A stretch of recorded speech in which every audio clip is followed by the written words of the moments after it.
Welcome back to Lamb's Cryptoverse. Today we're going to discuss something different. What are the skills required in crypto analysis? Now, people often ask me, what is crypto and how do I analyze it? To be honest with you, I don't know.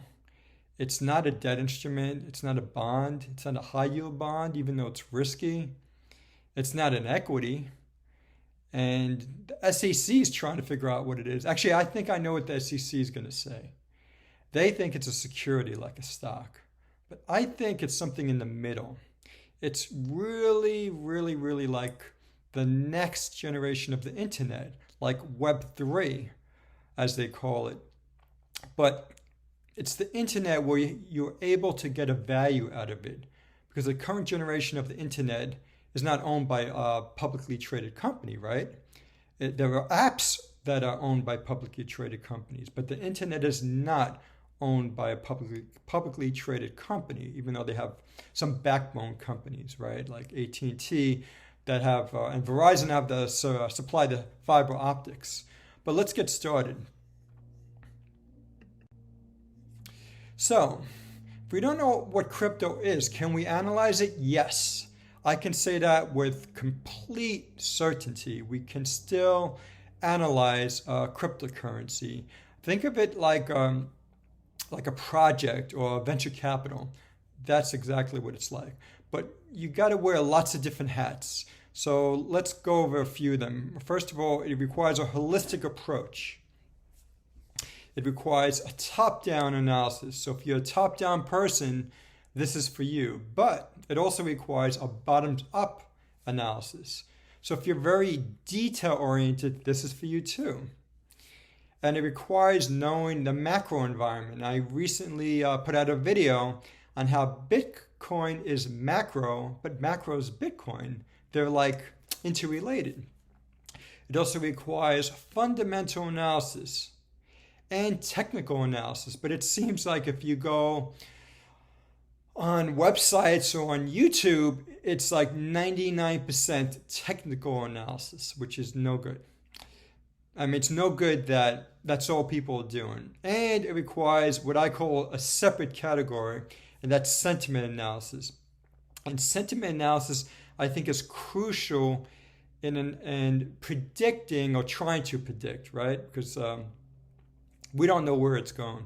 But this helps you predict with some kind of probability where Bitcoin and crypto prices are going, right? If everyone's bearish, then you get bullish. So let's talk politics. I like to think of it like politics.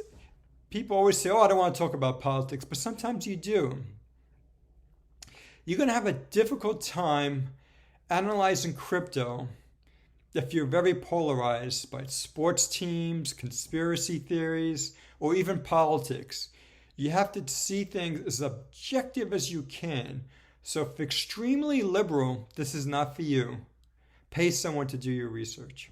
The same thing if you are extremely conservative, this is not for you. You need to really try to be as objective as you can.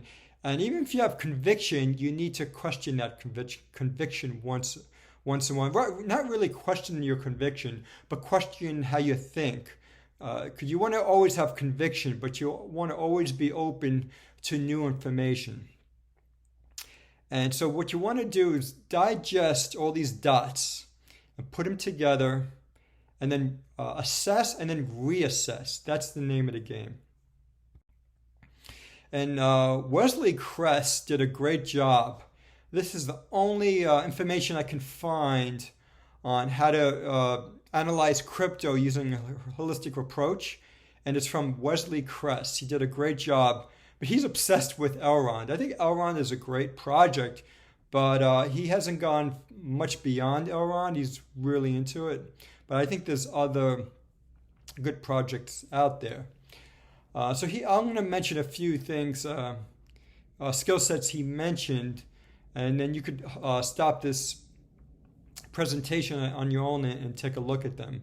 But the important ones to me are risk management, regulation, of course, tokenomics, and I'm blocking it, but it says monetary and fiscal policy, governance and behavior, DAOs, meaning decentralized autonomous organizations, the business cycle, leaders. That's important. A team, the team that founded the project. And what else does he mention that's important? He mentioned user experience. A lot of people say UX. Is that what this is?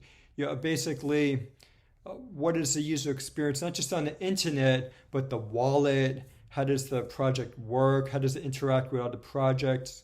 Because the problem with crypto, especially if you're looking at NFTs, it's not user friendly, and God forbid you send your money to your token to a different address, you're screwed. So it's very difficult for the common person to either understand the user interface in layman's terms, or just to send and transfer cryptocurrencies. So you know yourself. And someone once said, this is about the stock market, but someone said, if you don't know yourself and you play in the stock market, it's going to be a really, really tough place to know yourself, because the stock market will screw you big time if you don't know yourself. So everyone has weaknesses and strengths. So I'm going to be honest with you guys. Here are my weaknesses. I'm going to put it all out there. I'm not as technical as other people, meaning programming, whether that's using a software language or it's using Excel. That has always been my weakness.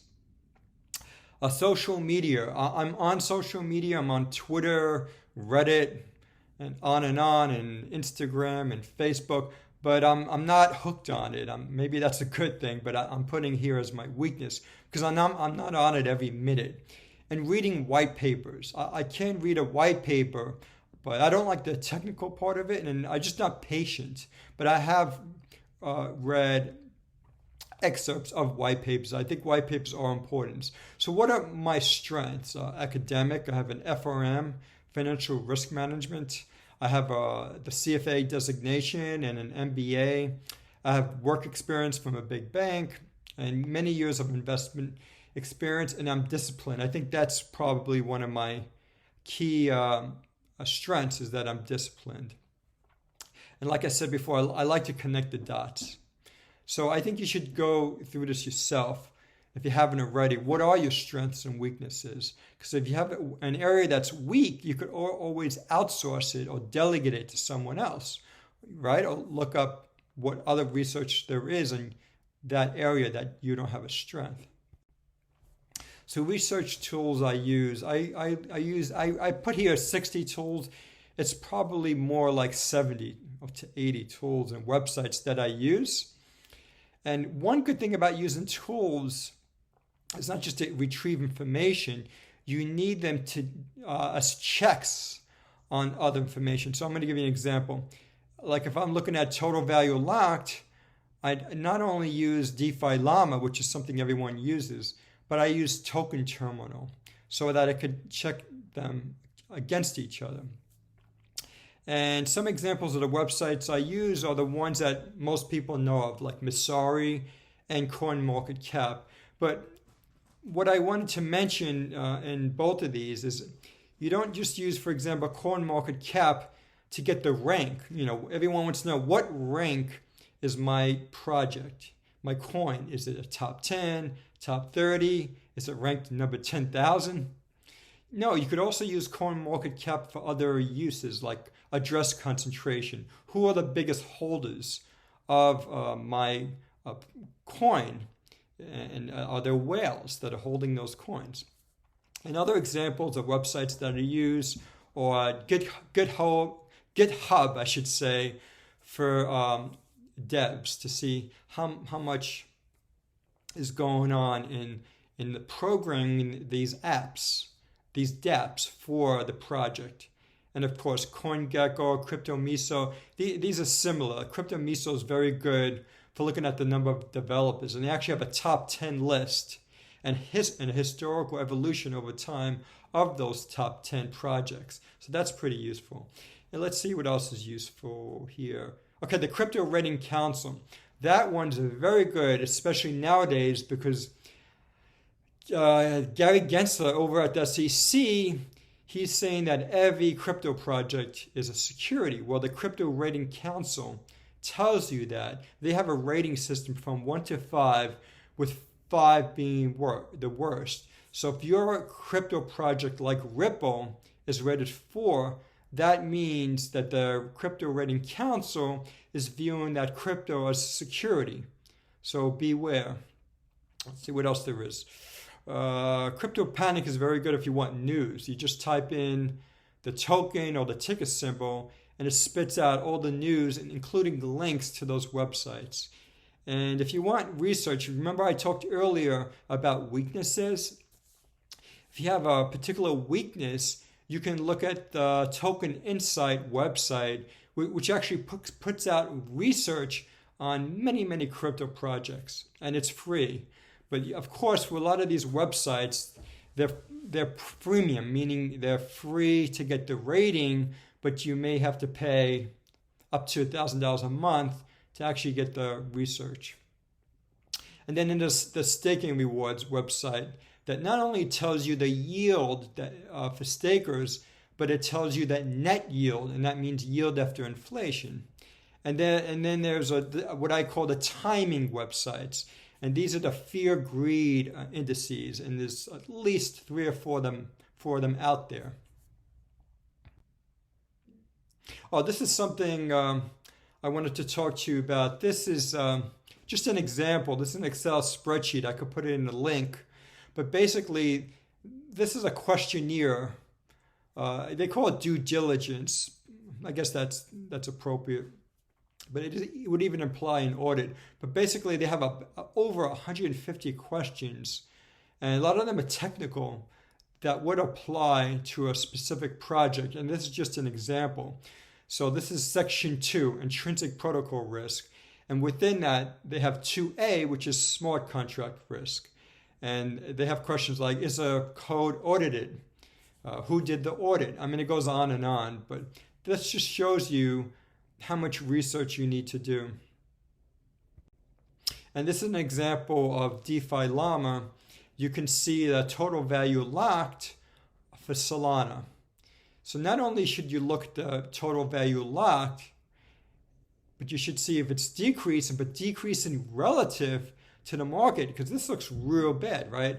The total value locked is down like, 85 to 90% from its high. But you know what? If you look at the total value locked for the whole industry, that's what you see.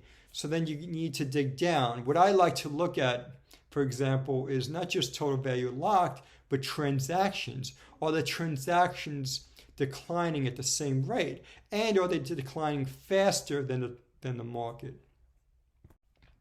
Well, that's it. So the key takeaway is, this is what you need to do if you want to analyze a research project. Else, maybe you should outsource it to somebody else or pay a research firm. So I think what one needs to do is look at themselves in the mirror.